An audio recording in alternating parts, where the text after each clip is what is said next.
Rebellions are built on hope.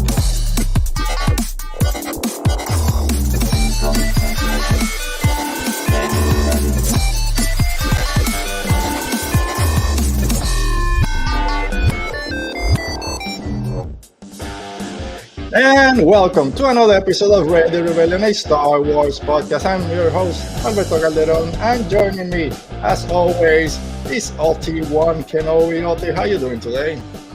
I'm doing good. I'm excited now because you reminded me that House of the Dragon comes out tomorrow. So yeah, I'm now extremely happy. Tomorrow and night. I'm out of the closet.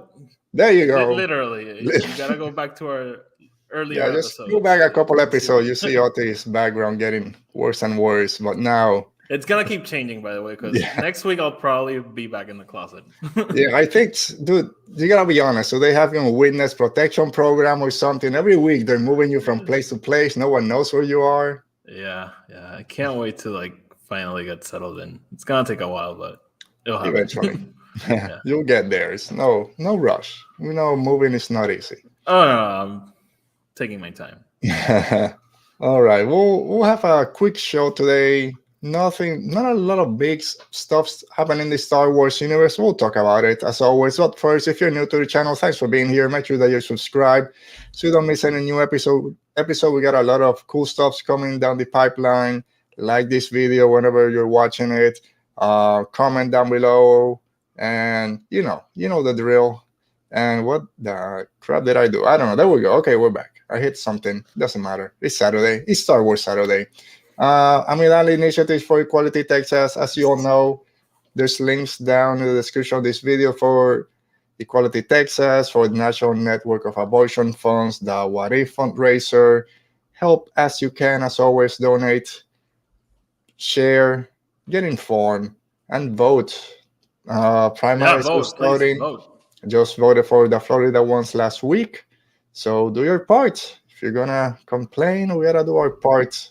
And there's different ways to do our part. But all right. Oti, you having an okay week? I just want to say there's a saying in Puerto Rico that you'll remember. Vota o quédate callado. That's it. Vote or just shut the fuck up. Basically. And that will be your curse word for the week. And hopefully no more. I love your Nile shirt. We're almost there. I love the shirt. Yeah, I almost got that as a tattoo before getting the Imperial Probe drawer. I was thinking about that one, but I changed my mind last minute. The Nile symbol? Yeah, that whole thing, the Nile with the Republic one in the back. It's great. Yeah, it's awesome. Yeah. So yeah. If you guys are ready, I'm ready. Let's talk Star Wars and Star Wars news. Star Wars news. There you go. There's not a lot to talk about this week. Every time I hear the phrase Star Wars news, I read it as Star Wars news. You're welcome. And that's a very cheap, not cheap, it's a free app on my phone. It's a voice changer. So that's my voice saying Star Wars news and then change to a robot. Okay. And it comes out as Star Wars news. Smart. Yeah, we got to do it. All right. So there's a couple of Star Wars news. So we'll start with something that just dropped yesterday. Didn't know this was coming out, but it was revealed straight from Star Wars. I think their Twitter account tweeted out 2 new books coming out in the Star Wars Jedi kind of universe. And Battle Scars is the biggest one. It follows Cal Kestis and the Mantis crew on an adventure, and this happens between Jedi Fallen Order and the new video game Star Wars Jedi Survivor. This is right smack in the middle. And they also announced a Jedi Survivor Art of book. But let's talk about Battle Scars. So before we jump into Battle Scars, Oti, you're a gamer. You've played Fallen Order before. Are you excited for, I guess, Survivor and now this new novel? Yes, I literally replayed it when we got the Fortress Inquisitorius episode in. Oh, that's a cool shirt. Yeah. This is a Trilla shirt. Yep. Which my wife got me not knowing what it was because I haven't played Fallen Order. I've mentioned it here 20 times. I know the story. I watched the cutscenes. I've never played, and my wife surprised me one day with 2 Fallen Order shirts, and I'll take them. So, and this is one we're talking about it, so I had to represent Trilla. Yeah, Trilla is one of my favorite New Era characters.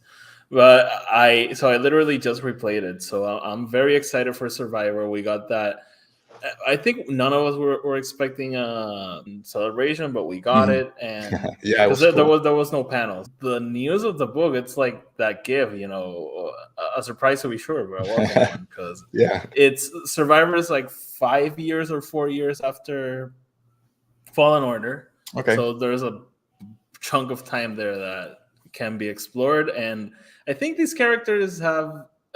I wish it's like closer to Fallen Order than to Survivor, because I think they have a lot of things to grapple with. Like Seer saw her apprentice die right in front of her when she was like, maybe she wasn't about to turn, but like for the first time reject the dark side. And Yeah. Cal, he tries so hard to bring her back, and when she's about to, she dies.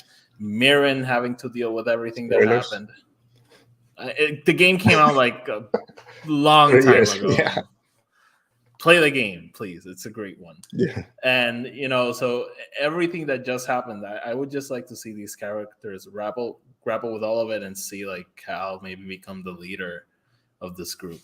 Do you think this? And again, I'm excited for the book, but not being a super fan of the video game because I haven't played it. I don't know how ready I am to pick it up. Are you gonna read it? I don't know. Okay. I think this comes out in March, which I don't know is more or less the same time the game might come out. I'm not sure. I just heard someone say that. I don't know when the game's coming out. I don't know if they said. We don't have a date, but the Art of book comes out in May, I think. Okay. I think this one comes out around the same time. This one comes out in March. So I think the game will probably be sandwiched somewhere in between, or maybe closer to the Art of book. Yeah, they're not going to release the Art of book before the game. Yeah. I think last time they released on the same day. I think so. Yeah, it makes sense. So I don't know. I'll see. Once I read the synopsis, I'll decide. Again, I know more or less the story of it, but I'll go into it just as a brand new Star Wars story. I won't be able to pick up on all the things that you guys will. But who knows? It's a Star Wars book, Jedis and stuff, so probably plus Merrin and Night Witches, Night Sisters, so it might be interesting. So I was going to ask, because when Jedi Survivor was announced, a lot of people thought maybe this will follow a different crew. Maybe it's not Cal, maybe it's another Jedi that survived for the 66. Do you think that might still be the case? Or now that this book in between kind of follows the same crew from the first game, do you think Jedi Survivor will also be the continuation of Cal's story? Oh, no, for sure. Because even in the trailer for the game, we get Cal, and we've already seen a little bit of like... we've actually even seen toys, which, by the way, I got Kenobi toys like last week, and I was so shocked because they come out in October supposedly. It only took them like a month, 2 months to get them. But yeah, I got Kenobi toys. Anyways, they already have the Survivor toys, and it's Cal. He has like stubble and. Yeah, I kind of forgot about the trailer that we saw. Oh, it was really awesome. We talked about it here. Yeah, we saw it live about a month ago. There's a lot of things. I mean, I'm 42. It's fine. Kids went back to school last week. I don't know where we are. But anyway, cool news that dropped yesterday. Everyone seems pretty excited. Fallen Order is one of those Star Wars stories that I haven't seen anyone really complain about it, which is a surprise in Star Wars fan base. Everyone is pretty positive in Fallen Order, so hopefully this kind of continues that trend. Hopefully, yeah. I adored that game. From the story to the gameplay, I maybe not as much as Connor, but honestly, I'm up there. Like when I met Connor, I was like, oh my god, someone who loves this game as much as I do. Yeah, I might be getting finally, and I haven't played. I said it before, I have an Xbox 360, so this is a 12-year-old console. But I might be getting a new console for Christmas for my kids. So I might then jump into Fallen Order then, and then I'll get in the bandwagon. I was like, dude, I'll send you my Xbox. No, that's okay. I need a new one. But whatever. Parenting issues. I won't get into those here. All right, so second news topic, and this is interesting. This basically 3 stories in one. I'll go through all 3, and then we'll talk about them individually. But basically, this is Andor and Andor music. So Emmy winner and 3-time Oscar nominee Nicholas Britell from Moonlight and Succession will be the composer of the series. I don't know if this had been said before, but I just found out about a week or so ago. And he said this is very interesting. He's been working on it for 2 years. Also, Tony Gilroy talking on Andor music. He says music in Star Wars is just absolutely essentially identified with John Williams, but we're going in a whole other direction. We needed an entirely new vocabulary. We're making a new visual vocabulary, storytelling vocabulary, a new casting vocabulary. All these things, we're going to make a new musical vocabulary. And although Andor will have a central theme, the opening sequence, it will vary slightly from episode to episode. And Gilroy also said none of the opening sequences are the same, and each variation is a different orchestration, a completely different interpretation of our theme that Nick has done. There'll be 12 of them in the show. And all these I got from Star Wars News Net, which I believe were from a Total Film article that dropped a few days ago. So, Otti, let's start with the first one. So, Nicholas Britell, sorry if I'm messing up the name. Do you know anything about him? Are you excited for a new composer in Star Wars? Who are you with him?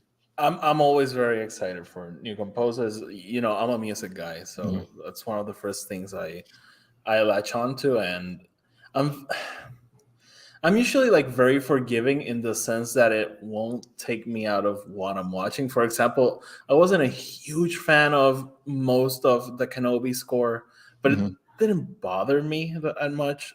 I love the one in the fight and the Dayu song, but it's something that doesn't really bug me that much.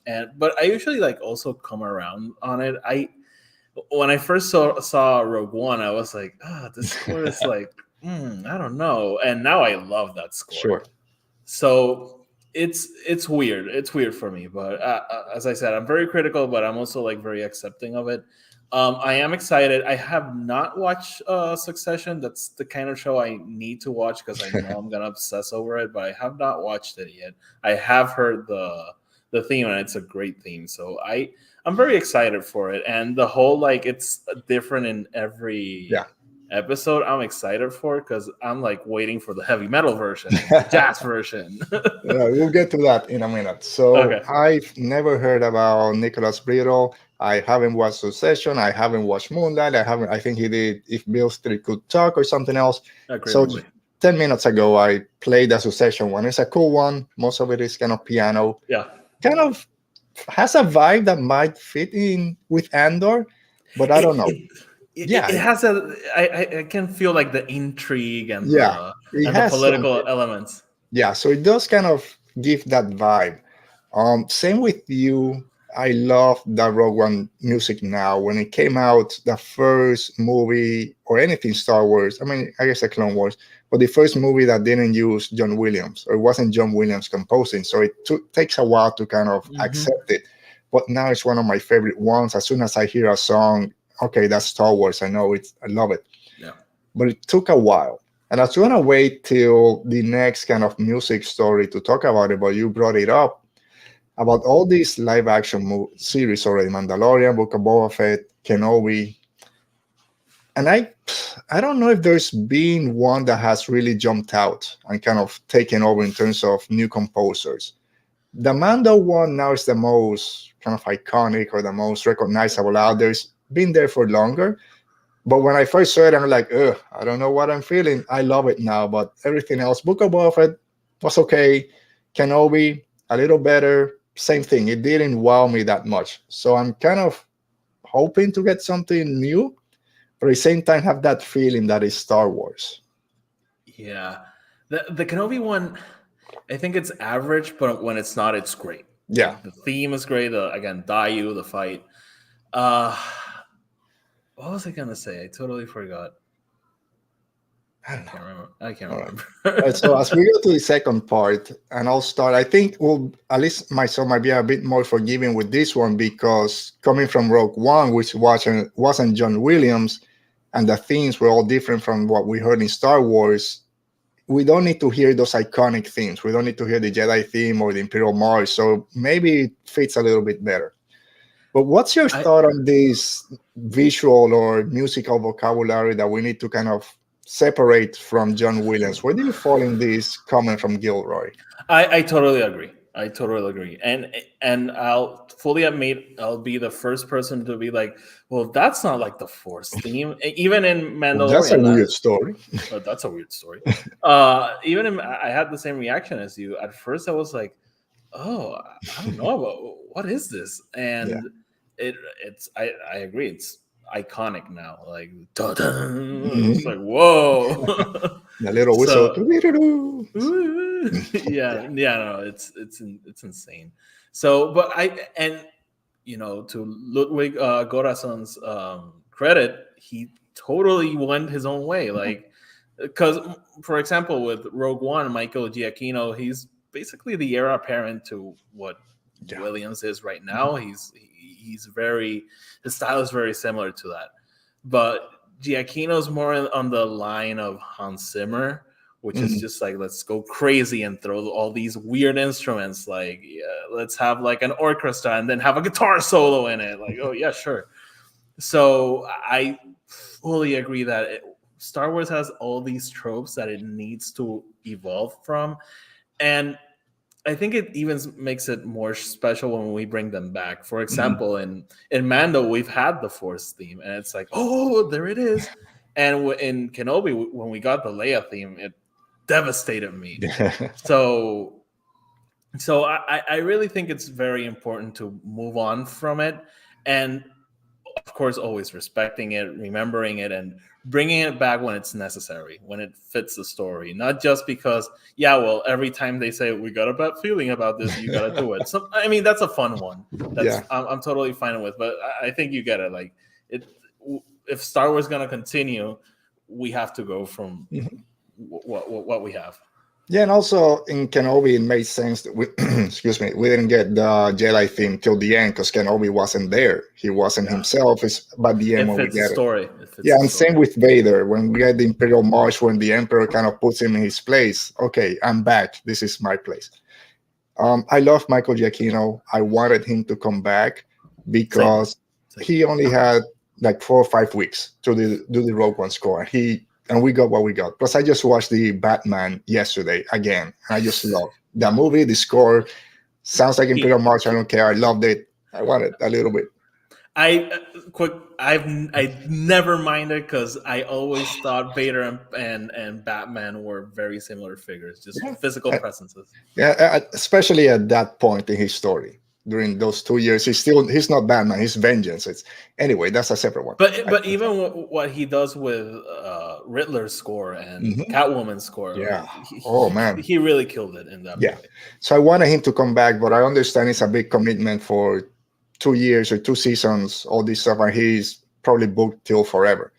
But knowing that Nicholas had 2 years to work on this score gives me a lot of confidence. Like, okay, this is not kind of rushed in. He's had time to do all this. And with Tony Gilroy being so involved in this story, I think they've crafted something that we're going to enjoy. The music in the trailers has hit so far. I haven't had any issues with it. I'm very excited for the musical themes. And let's go then to the last point, which is 12 different themes, 12 different scores for the main theme. Each one kind of gives you a little taste of what the episode or the vibe is going to be about. Extremely excited for that. It reminded me a little bit of, I think, WandaVision, right? Or was it Loki? I think WandaVision is the one that WandaVision. It was different every time. Yeah. So that's what I thought about, and that was a cool way to play with it. So really exciting to see how this kind of plays and gets you in that vibe for what the episode is going to be. I totally forgot they did that, but that's why you come here. Yeah, because even in the 90s episode, we got the Malcolm in the Middle style theme. Yeah, that was so, man, I love that show, but that was so cool. And now I'm even more excited for them to do it with Andor. Yes. It's going to be interesting when we get the first 3 episodes because we'll get 3 different themes.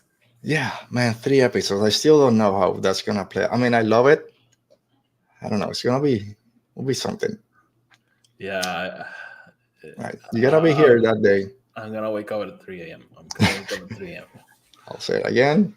I'm working from home now on Wednesdays, so the time that it takes me to drive from home to work, you'll use it to watch. 45 minutes, I'll be watching Andor, and instead of driving back, I'll be watching the second and third one. And then my lunch break, all that stuff. My thing is totally ridiculous because those days I'll probably will be working from home, so there's really no need. But man, I just get a kick out of seeing people wake up and watching it and reacting. Yes, that was the cool thing about doing for Kenobi because I haven't done it for the other ones, but having watched it so early and then seeing people start realizing That it is was fun. was It's a cool fun. way. But I can't do it for Andor. Plus, it's 12 episodes. I'm gonna kill. You're kidding myself. All right, so let's keep going. We'll keep it with Andor. Pretty live. We'll go through this quick. So new Andor picks came out. Let's go through them real quick. First, Cassian just being a menace, not too happy going down the hallway. Not the hallway, this alleyway. Yeah, Love all the coats. He has the longer hair. He has the beard. he They looks say don't. cool. Yeah, don't expect the same guy that we got in Rogue One. It takes a while to get there, especially the first few episodes. He's very cynical. He just lost his family, lost his planet. So yeah, anything you want to add to that image? I mean, it's just cool Yeah, guy walking down a cool alley, yeah. I guess. And we're getting that Funko Pop. I think that's the one it's already out there. We'll get. I All haven't right, seen then. much toys. Oh, Yeah, that's cool. there's a cool one. New alien, towering, a new character. We don't know who it is. That alien looks cool. Hopefully, he speaks some alien language. Yeah, I mean, he kind of deserves it. But I hope that we get a bunch of different species in Andor. We kind of see them in the other series, but here we have one interacting with him. So I'm really hoping we get a bunch of different alien species. Can you show that picture again? Yes, of course. Can you imagine he opens his mouth? He's like, "Hey guys, what are you guys doing?" I heard there's a sale on the corner over there. You wanna go? That's a Like weird Barney story. or something. Woo-hoo-hoo-hoo. It's like I love Solo. I love Lady Proxima, but I said, "Hey, Han, what you Yeah. got there? That's a rock. That's not you. Just make a clicky sound." It's like, oh man. Yeah, I agree with that. But it'll be fun if he kind of goes, "Hey, buddy, it's been a long time since I last saw you. You guys starting a rebellion? Let me know." All right, man. I don't know. It's Saturday. All right, then But yeah. Sorry, I'll come back to this. but I love those sets. I really like Yes. that. They look cool. They look tangible. So when was it? Like 2.5 years, 3 years ago, when we got the first kind of behind the scenes of Andor, when they did that Disney Plus or whatever that showcase. That was a cool one. They gave us that slate. We got that 2 minute Investor behind Day, Investor Day. Investor Day. Thanks. And they said we built sets. We have I don't know how many extras with part aliens. Yeah. We treat it like a movie, and you can see that This has dedication that they. this has to be like a very expensive show. Not Yes. that Mando is not expensive, but I think it's less expensive than people think it is. Oh, 10 million an episode. That's what we were told. I don't think it's 10 million an Let's episode. listen. But this one doesn't have. I don't know budgets of movies, but 12 episodes, real sets, location shooting. That's gonna be it's up there. The show looks great, so that's what Yes. it looks like an expensive show. I don't know if it is, because sometimes you see something it's like, oh, that looks expensive. It's like, yeah, it's very low budget, and that's a compliment to the filmmakers and everything. So I don't know, but it looks fantastic. Yeah, let's go back to the Batman. I didn't know when I watched it in the movie theaters that half of it was shot in the volume or that type of set, and Oh no, the Batman was just one scene in the volume. and it's one of the best scenes with the sunset and they're on It the looks roof. incredible. It looks You have no idea. insane. Yeah. Oh man, that car chase scene. Oh man, and the fly. Batmobile. That was like one take, and they just like nailed it. Yes, man. We can just do another show on the Batman one day. All right, so the third pick, and this one, at least we got a little bit of a backstory on this one. We have Cal Sover, who's the actor, Okay. as Cyril Karn on the left, and then Catherine Hunter as Edie Karn, which is Cyril's mother. And he and the actor Kyler describes her as a stage mother from hell, and that he has an extreme sense of need to impress and fill a hole in himself. Oh my god! So he has no father, needs to impress his mother, who's the stage mother from hell. He's an Imperial Security Bureau agent, wants to go up in ranks. So that's going to be a very interesting dynamic. He has a vendetta, not a vendetta, but he's really keen on finding out what Andor is doing. So this dynamic in Star Wars, we don't get too much. All the mothers we've seen in Star Wars have been very caring. Unfortunately, most of them die at some point. We want them to survive. Well, now we have one on the other side. So very, very interesting on what this is going to be. Yeah, our characters, well, they have mommy issues too, but it's mostly daddy issues. But yeah, this was dark, and that picture gave me like an Inglourious Bastards vibe. With that first scene, the Nazi, and I didn't know what I was seeing, so it doesn't go with what you described, but it gave me that vibe. But I don't know, it's an interesting dynamic to see in Star Wars for sure, because I don't think we've had anything like that. No, maybe Kylo living under Vader's shadow a little bit. But that was like more him pressuring himself. Yeah, we haven't seen that kind of. Andor, man, I think 32 days for Andor to get here. It's the 23rd, right, of September. Yes, I'm gonna say yes. Okay. Which is funny because if not, it will be here next week. If it didn't get pushed back. Hey, but you know what? I'm glad it moved. Because it was really, I don't know, I don't care which one gets the most views, but it was going to get sandwiched with House of the Dragon and then Lord of the Rings. So I'm very excited for that. Dude, I'm about to shut this show down and start a Rings of Power one. And that one launches at 12, not at 3. Yes, but their first episode is going to launch the day before. And then the second episode, because we're getting a 2-episode premiere for Rings of Power, comes out on Friday. So the first one Thursday, then Friday. Oh, so we get them 2 days apart? Yes, the first 2, yes. Okay, awesome. And then everything else is on Fridays, I think, but Amazon releases them sometimes on Thursday at 9. When I watch The Boys, they release them early, so. They do whatever they want. Yeah, again, come on, Star Wars, 3 in the mornings a little. But anyway. So one thing that I've never understood, I understand, I just said never understood and then followed by I understand, but when people say, oh, don't release them on the same day because they're going to be competing against each other, they're going to do this, blah, blah, blah. I understand that when things were just broadcast, it was cable or whatever. If you didn't watch it when it came out, good luck finding a reprogramming. Because right now, if I don't watch something today because it dropped right now, I'll watch it tomorrow because it's on streaming. I can watch Andor today and I can watch She-Hulk tomorrow if I want. So I never understood the complaint that people had. Why is it releasing the same day? It's going to compete against each other. Dude, just watch it whenever you want. I think it's all about the cloud.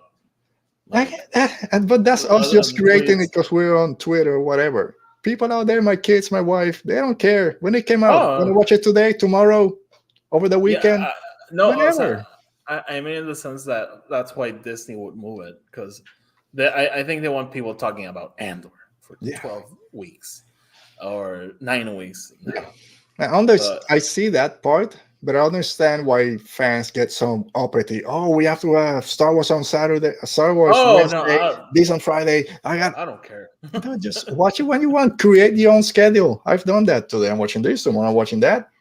Yeah. It's there. I didn't watch Stranger Things till the second part of the 4th season came out. All right. That's my rant. No, I totally agree. Like, for us fans, it's easier than ever. Yes. I understand. Okay, I don't want to get spoiled. That's on us then. But you know what? In some sense, it's also, as a fan, I like to let things marinate, and it's weather's horrible over here too. I just got a thunder there. So if we were to get, for example, Rings of House of the Dragon, Rings of Power, and Andor back to back, I probably, one of the shows will probably have the most misses for me, sure, in the sense that I wouldn't be catching everything because it's a lot, and I think that is a problem, that the fact that everything is a lot, and we're getting so much of everything that sometimes you just watch something and comes in and comes out, and okay. Yeah, I understand. And also, if we're getting so many episodes, with 3 episodes of Andor dropping one day, Rings of Power dropping 2, having 5 hours of content. Yeah, that I get that part. Yeah. But at the same time, just watch it whenever Yeah, you but can. You don't need to be the first one. the scheduling, that's random complaining. Just a complaint of the day. Yeah. All right, so that's that for the new picks. I think there was another one that dropped today about Mon Mothma, her very expensive speeder pulling into the Senate, but I didn't get a Yeah. chance. I haven't seen anything. I've had a lot of work, so I've been a little bit disconnected. But Yeah. I mean, there's been a bunch of more interviews with Tony Gilroy and those people, but they're just kind of rehashing the same thing. The first one is 1 year, then the other one is 4 years, and all that stuff. but Tony Gilroy interviews are things that I try to avoid because I think he could be like, yeah, and the villain dies in the 5th episode. Yeah. Okay, thank you, Yeah. Tony Gilroy. Yeah, I mean, we already know second season ends right as Rogue One starting. He said, oh, K2SO was there at the beginning of Rogue One, so you kind of, yeah, he'll be there for season We'll 2. meet him in season 2, episode 4. Minute 43. All right, so let's talk about Ahsoka. And look at your friend. Yeah, Ahsoka and your friend Thrawn talking about vectors, which you love so much. I'll never forget that now.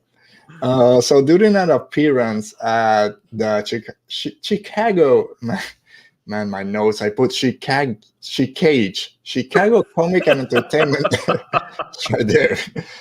At the Chicago Comic and Entertainment Expo, Rosario Dawson was asked about the whereabouts of Thrawn, and she had this to say: "That's a very key giveaway of what my show could potentially be about. We are really trying to track him down." So it's there. We know that. So Thrawn basically confirmed for Ahsoka. Are you surprised? It has been confirmed, I think. Not really. No.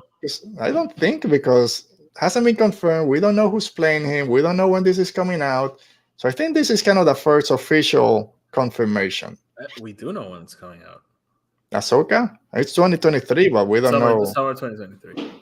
And summer is from like June to September. I think it's May. All right, let's do some math. So we finished. It's Puerto Rican summer. Which is so from February to November. So we have Andor, Dalen, sometime in November. Bad Batch, people are hoping maybe it drops in the winter, but that's like 18 episodes. I don't know how long that's going to go. And then we have Mandalorian very early 2023. February. Let's say that's 8 episodes, and sometime in March or April. And then Ahsoka kind of May or June, I guess. And you might be right. Ahsoka makes sense in May, I think. Do you think we'll get more hints into Thrawn and what's going to happen in Ahsoka in Mando season 3? I think so. Yeah, definitely. Yeah. Either we get an after credit like we got with Book of Boba Fett to like tease it, but I definitely think we'll get some hints. I don't know if we're gonna get Ahsoka in this season with what we've seen. I think it's very Mandalore centric. Mm-hmm. Maybe the first couple of episodes, I don't know, but I definitely think we're gonna get some hints. Yeah, I think we're getting Ahsoka. I think she'll be there for one episode. She has connection to Mandalore. She has connection with Bo-Katan. I think she will have something to play. She'll have a play in it. I think she'll have, because we still don't know what's happening, but it would be awesome if she had a play in the second Siege of Mandalore. Yeah. Oh man. The retaking of Mandalore, or the reunification of whatever. Yeah, just come in the first episode, grab Grogu and say, "You're going back to." That's not gonna happen. Go back to Luke's temple. I'm taking. Hey, you. remember how we gave you a choice? We're taking it away. There is no choice. Come on, we played you. We know he'll be there. I don't know.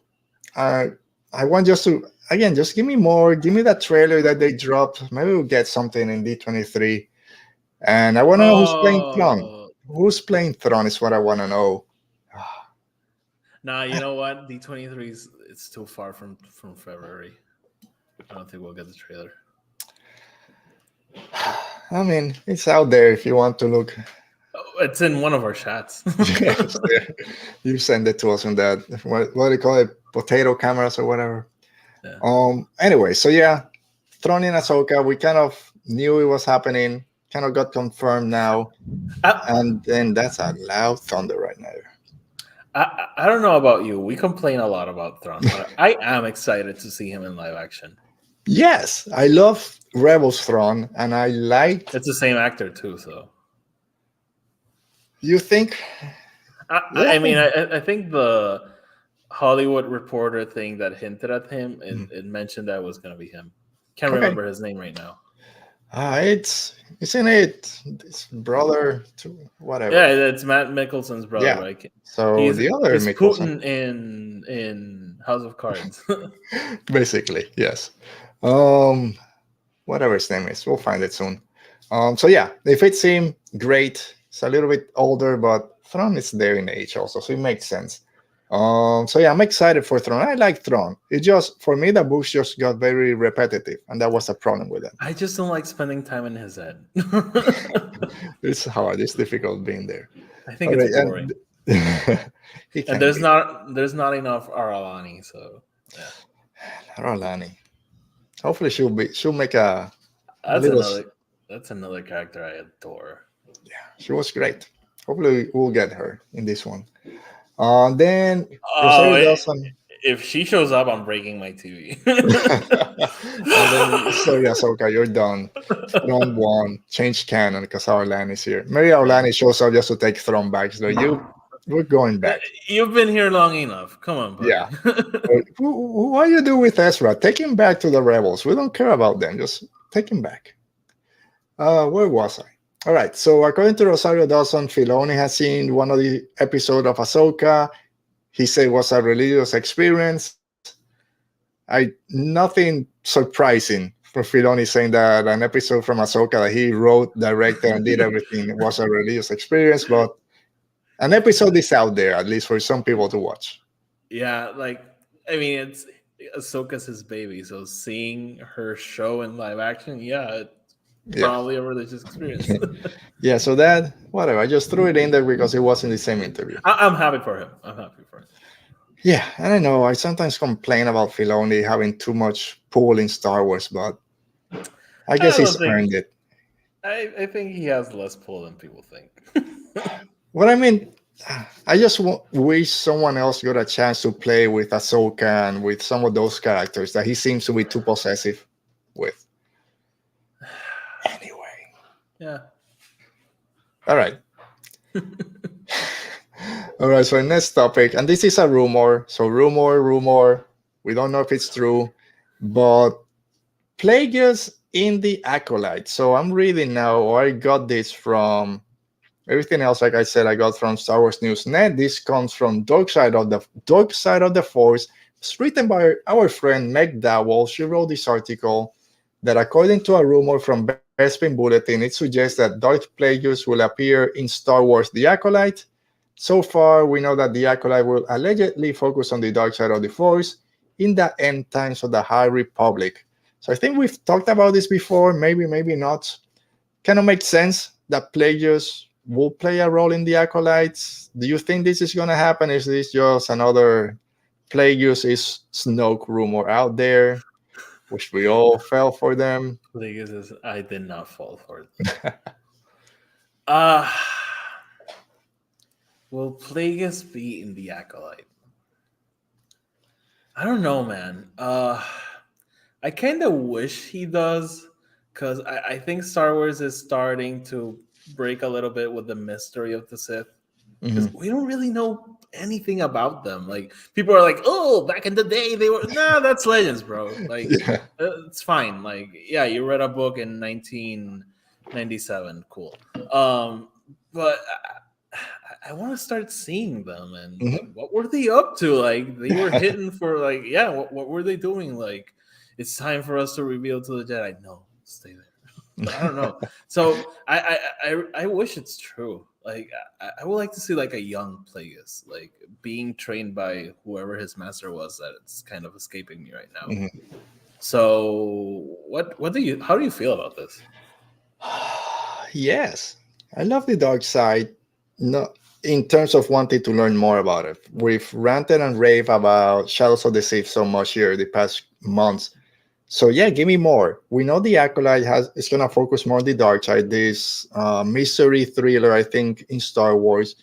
And the thing is the time frame. I think it's gone from like 100 years before the Phantom Menace to maybe closer, but let's say 100 years before the Phantom Menace, which puts it kind of in that High Republic Phase One, which is like 150 years, I think, or 200 years. It's 250 before.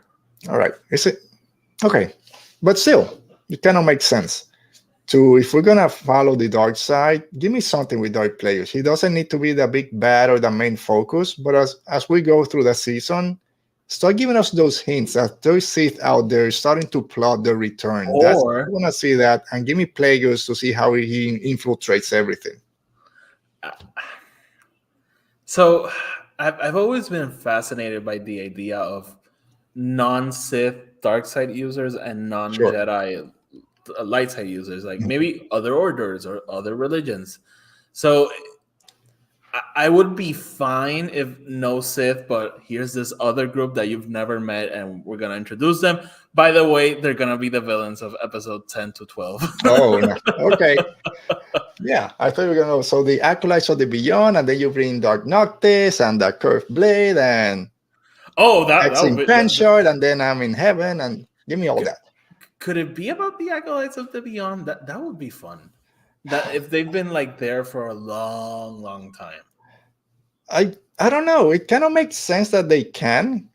If you're gonna call something the Acolyte, and you know that there's the Acolyte of the Beyond, this new book that just came out talks about the Acolytes, it might work. I'm not kind of expecting it to be kind of that same story. But if Thing is, there's like, some Yeah, Acolyte's just such a broad term that it really Sure. could mean anything, but I agree with you. Yeah.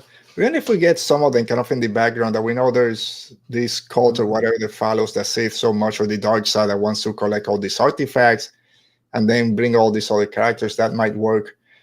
But just going back to the main story, I think it makes sense for Plagueis to be there. He's a very important part in Star Wars, even though he hasn't been anywhere. He was mentioned once, and then kind of that's it. But It was too iconic. yeah, His mention. unfortunately, the Darth Plagueis novel is not canon. But what I haven't read it, No. sorry. But what I've heard that you can bring a lot of that into canon. It doesn't change what has gone from that point, from what I heard. So if they Yeah, can I'm sure pick and they choose will. from there, so yeah, give us Plagueis. I want to see a dark side moon just walking around, all 10 feet, 7 feet of them, just creating chaos. Man, you know what would be cool? If it's like, yes, a sort of Acolytes of Beyond thing, like maybe trying to find the Sith, Yeah. trying to bring them back to like threaten the Jedi or whatever, and maybe like they do find them and they're like, it's not our turn, and they die. Yeah, it might work. You give me a couple of dark side followers, kind of, no, the Sith are legend, they're not there, no, they're still out there, we gotta go find them, the Jedi, blah blah blah. And again, give me High Republic, give me those Jedi in those white and gold robes. And we are getting Jedi. We're getting them, saying that they're kind of too content that, oh yeah, we survived the Nile or whatever. That's true. It's coming. They're gonna be at their cockiest, I think. Oh man, Yoda just walking around in his golden robe. Sexy man. Gordon Buck, not the only one without a shirt.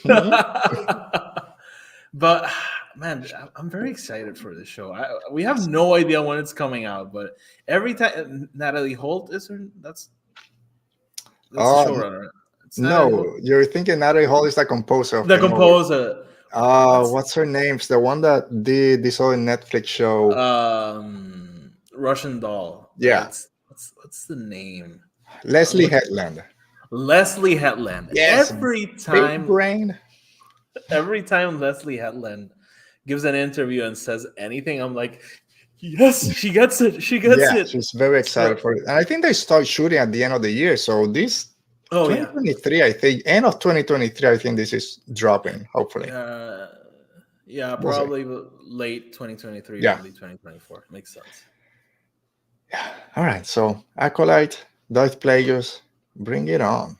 She will for sure be in London. Man, we didn't get a lot of new stuff this time. I don't think we got a trailer, but maybe something like Skeleton Crew, where John Watts comes out, shows a Mhm. picture, talks a little bit about it. I'll bet anything. Leslie Hamlin's gonna be there. Yeah, they gotta do a big splash in London next year. We'll see. Right. So our last topic for today is the Saturn Awards. So Star Wars, the Academy of Science Fiction, Fantasy, and Horror Films, that's the Saturn Awards, includes 10 nominations for 4 Star Wars shows. So let's go through them real quick. I know we're gonna finish this in about 15 minutes. We should be fine. So let's start with the Bad Batch. So the Bad Batch was nominated for Best Animated Series, and it goes up against Arcane, What If, Star Trek Lower Decks, and some others. Do you think there's any possibility that Bad Batch may win Best Animated Series? I mean, sure. I don't know. It's not. I gotta be very. Arcane is gonna win that one. I gotta be very honest. I don't care about awards. We're gonna talk about it. No, I'll talk about it. But I know people get very excited about awards season, which is around the corner. I don't care. But have you seen Arcane? I've heard a lot of things about it. I love it's Arcane. good. Okay. I've heard a lot of things about Lower Decks. Lower Decks, I heard is very interesting. I haven't watched it. What If, of course, I watched, but of those, Arcane is the one. It's just a visual style. It's something different, and it's. If Arcane wins, I'll be very happy for you then.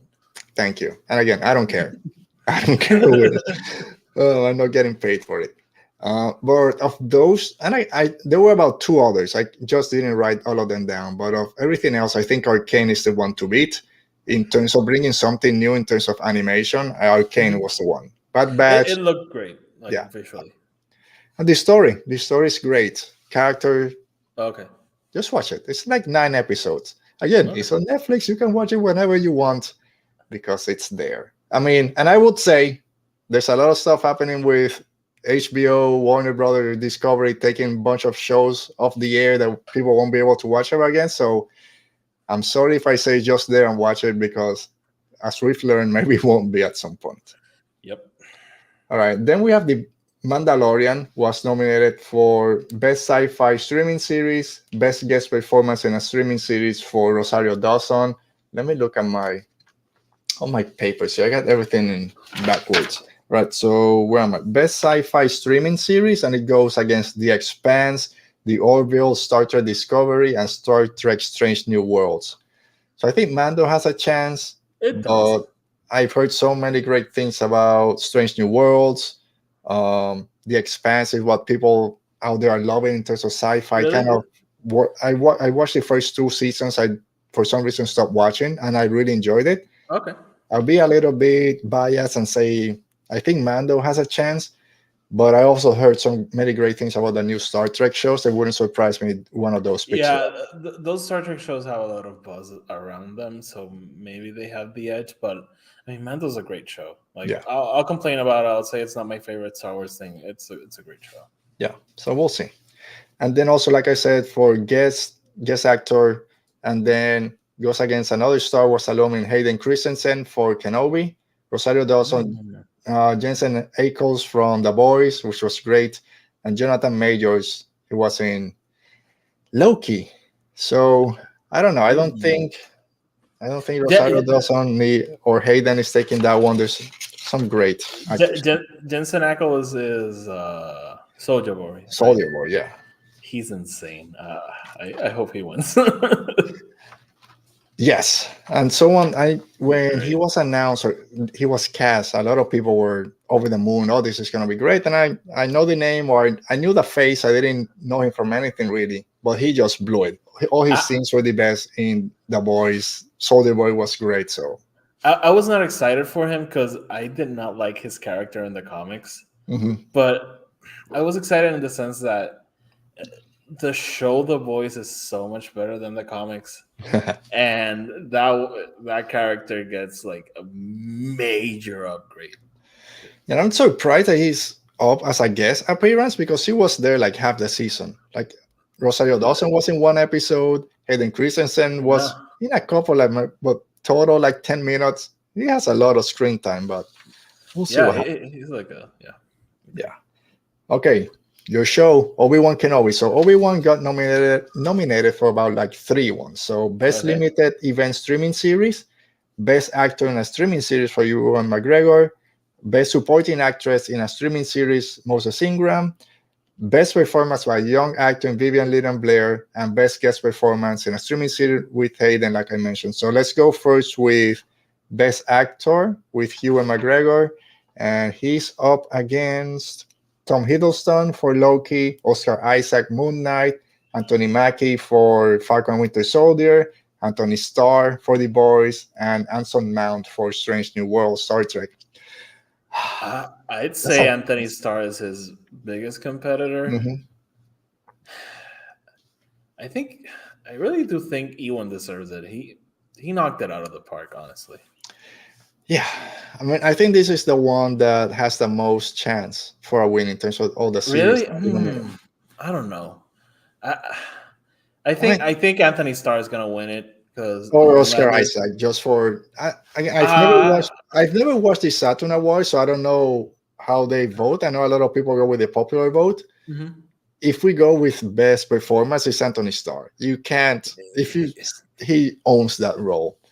He's incredible. He's incredible. Ewan McGregor did great with Kenobi. Love everything in his performance. So that's why I think that if someone's gonna win, he has the best chance. But also I think it's the most stacked category, so it might be a little bit difficult. I'd say it's between those two. Between Ewan and Anthony. Yeah. All right. What else did I say? Supporting young actors. Supporting actress, that was Moses, right? So Moses Ingram, and then she goes against Catherine Hahn for WandaVision, Daniel Brooks for Peacemaker, and Patricia Arquette for a series I haven't watched. And there were about 2 other actresses also. She could win it. Yeah, I think she could win it. She gave a great performance. Like, screw anyone who said I don't like her performance. No, you don't like her skin color. Let's say how it is. Yes, and I should say, so I just looking at it, Saturn Awards. Excuse me, it didn't show last year, so this year they're having 2 years. This is why Mando is still kind of in the running, Kenobi and all this from last year. Yeah. And then, so young actress, we had, like I said, Vivian Little Blair, and then we go to Stranger Things. I got Yatin Matarazzo, Sadie Sink, Haley Steinfeld for Hawkeye, and Iman Vellani for for Miss Marvel. It's Sadie Sink. We know she's gonna win it. I love Little Leia, but I wouldn't even put her in my top 3, honestly. But I adored her. I'll do anything for that kid. That award has Sadie Sink written all over it. Yeah, it's already engraved. Don't worry about it. Yeah. And like I mentioned, also Hayden Christensen for best guest performance. Love what he did. I mean, sure. Yeah, he's barely in it, but okay. Yeah, I mean, he does a great stare when he's on Mapuso, just looking like that, and then just going back 20 years to Attack of the Clones and doing a little bit of lightsaber fight. He was great. I mean, if he does win it, the clip they'll show is like, you didn't kill Anakin Skywalker. Mm-hmm. That's probably the clip.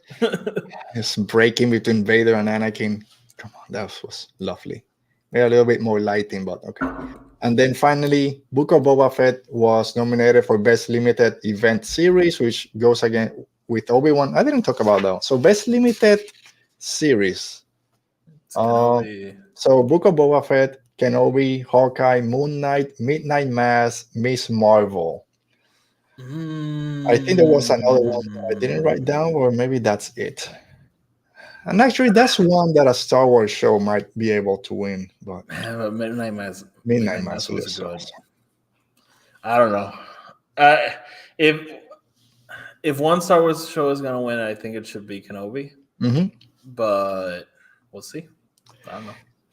Yeah, again, Kenobi over Book of Boba Fett. And then for Best Actress, Ming-Na Wen was nominated, and she goes against Millie Bobby Brown, Elizabeth Olsen, and Erin Moriarty also from The Boys, and there were about 2 or 3 others. So Elizabeth Olsen. Sorry.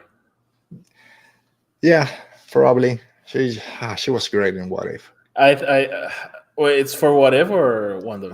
WandaVision. There's too okay, many okay. shows, and it starts with a W. I'm still mad she didn't get the Emmy. Sure. She was in a very hard category, but she was insane. Yeah. Again, if I don't know how they vote for this one, how the voters cannot decide, but Stranger Things is still one of the most talked about shows. So it wouldn't surprise me if Millie Bobby Brown gets it. She could. But I think Elizabeth Olsen is more deserving of this one. But hopefully, maybe someone from Star Wars wins one of those categories, but I don't know.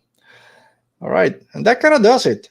OT, Okay. is there any other Star Wars news that we kind of left out? I don't think so. No, it's been slow. It'll pick up. It's been slow. Next week, we'll do our Andor kind of look Speculation. forwards, kind of break it down what we think is going to happen, what we hope.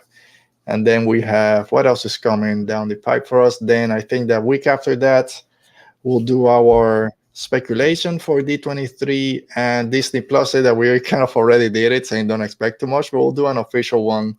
Then it'll be out, I think, for the 10th, but then we'll be talking about D23 that weekend.